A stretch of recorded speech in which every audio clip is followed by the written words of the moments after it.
Welcome to GGL news. Kurnool జిల్లా గోనెగండ్లలో ఉద్రిక్తత. భూ వివాదంపై మనస్తాపంతో వృద్ధురాలు ఈరమ్మ 77 సంవత్సరాలు ఆత్మహత్య. రీసర్వేలో వృద్ధురాలికి చెందిన పొలంను మరొకరి పేరుపై రెవెన్యూ అధికారులు ఎక్కించారని కుటుంబ సభ్యుల ఆరోపణ. రెవెన్యూ అధికారులు అన్యాయం చేయడం వల్లనే వృద్ధురాలు చనిపోయిందని మృతదేహంతో తహసీల్దార్ కార్యాలయం ఎదుట ధర్నాకు యత్నించిన కుటుంబ సభ్యులు. మార్గ మధ్యంలోనే అడ్డుకున్న పోలీసులు. కర్నూలు బళ్ళారి రహదారిపై బైఠాయించేందుకు ప్రయత్నించగా అడ్డుకున్న పోలీసులు. భారీ పోలీస్ బందోబస్తుతో మృతదేహం నివాసానికి తరలింపు. కర్నూలు జిల్లా గోనెగండ్లలో ఉద్రిక్తత పరిస్థితి చోటు చేసుకుంది. పొలం భూ సర్వేలో రెవెన్యూ అధికారులు ఏకపక్ష వైఖరి అన్యాయంపై మనస్తాపం చెందిన ఈరమ్మ 77 సంవత్సరాలు అనే వృద్ధురాలు 5 రోజుల క్రితం పురుగుల మందు తాగి ఆత్మహత్య యత్నానికి పాల్పడింది. కుటుంబ సభ్యులు ఆమెను వెంటనే కర్నూలు ప్రభుత్వ ఆసుపత్రికి తరలించగా అక్కడే చికిత్స పొందుతూ నిన్న మధ్యాహ్నం తుదిశ్వాస విడిచింది. అధికారుల నిర్లక్ష్యం, అవతలి వ్యక్తులకు కొమ్ము కాయడం వల్లనే తమకు అన్యాయం జరిగిందని, ఆ మనస్తాపంతోనే ఆమె ప్రాణాలు కోల్పోయిందని మృతురాలి కుటుంబ సభ్యులు, రజక సంఘం నాయకులు ఆరోపిస్తున్నారు.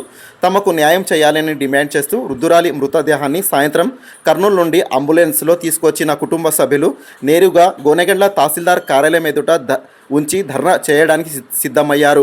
ఈ విషయం ముందుగానే తెలుసుకున్న పోలీసులు అప్రమత్తమై భారీ బందోబస్తు ఏర్పాటు చేశారు. ఆందోళనకారులు తహసీల్దార్ కార్యాలయం వైపు వెళ్లకుండా మార్గ మధ్యంలోనే అంబులెన్స్ను అడ్డుకున్నారు. దీంతో ఆగ్రహానికి గురైన బంధువులు కర్నూలు ఎమ్మెగినూరు ప్రధాన రహదారిపై బైఠాయించి నిరసన తెలిపేందుకు యత్నించగా పోలీసులు వారిని నిలువరించి మృతదేహాన్ని బలవంతంగా ఆమె నివాసానికి తరలించారు. ప్రస్తుతం ఆ ప్రాంతంలో ఎలాంటి అవాంఛనీయ సంఘటనలు జరగకుండా భారీ పోలీస్ బందోబస్తు మోహరించడంతో ఉద్రిక్తత వాతావరణం కొనసాగుతుంది. ప్రస్తుతం మరికొద్ది సేపటి క్రితం ఎమ్మెగినూరు వైసీపీ నియోజకవర్గపు ఇన్ఛార్జ్ ఎర్రకోట రాజీవ్ రెడ్డి ఈరమ్మ మృతదేహాన్ని సందర్శించి నివాళులర్పించారు. బాధిత కుటుంబానికి అండగా ఉంటామని భరోసా కల్పించారు.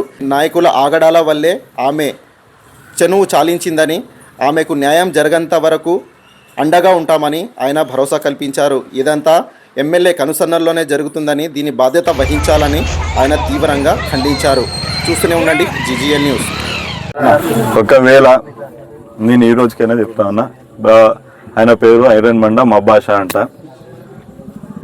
వీళ్ళ కోసం ఖచ్చితంగా ఇప్పుడు వరకు చెప్తా ఉన్నా, ఎప్పుడైనా చెప్తా, వీళ్ళ కోసం కావాలంటే VRO office, MRO office, police station, collector office, ఎక్కడి వరకైనా ఖచ్చితంగా నేను వీళ్ళకి అండగా నేను వెళ్తాను.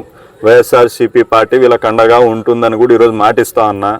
వీళ్ళకి కంపల్సరీగా చెప్పినట్టు వీళ్ళకి గవర్నమెంట్ సైడ్ నుంచి ఒక ఎక్స్గ్రేషియా, అలాగే ఈ భూమిలోకి ఏ టీడీపీ నాయకుడు అడుగు పెట్టకూడదు.